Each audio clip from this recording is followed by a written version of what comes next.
Hello po guys, this AC Ride 150CL. Pakita ko lang sa inyo na yung LED ko mismo is sira na. Ito kung papalitan ko to is sobrang mahal talaga. Is mga bali 7,000 yung set niya kasi LED na siya. Bali gagawin natin dyan mag-DIY tayo mga guys. Let's backlash this. Baka sabihin nyo guys, mekaniko ako. Di naman ako nakapag-aral ng mekaniko, pero sa experience na lang din or sa nakikita, yan, nagagaya ko na lang po. Kaya yun, ako na lang nagde-DIY. Dito guys, sa pag-ayos ng LED, kailangan may heat gun kayo para matanggal nyo, kasi mahirap yung matanggal, nakadikit masyado.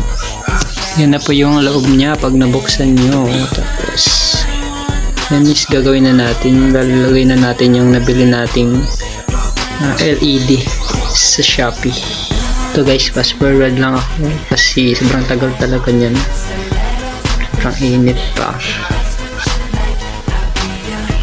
Sa pag-ayos din pala guys ng LED, kailangan din pala ng panghinang kasi mahirapan kayo. Kailangan kasi yung nakadikit, tapos glue, kailangan nyo po ng glue para yung LED nyo po is ma-fix nyo doon sa mismong pwesto niya.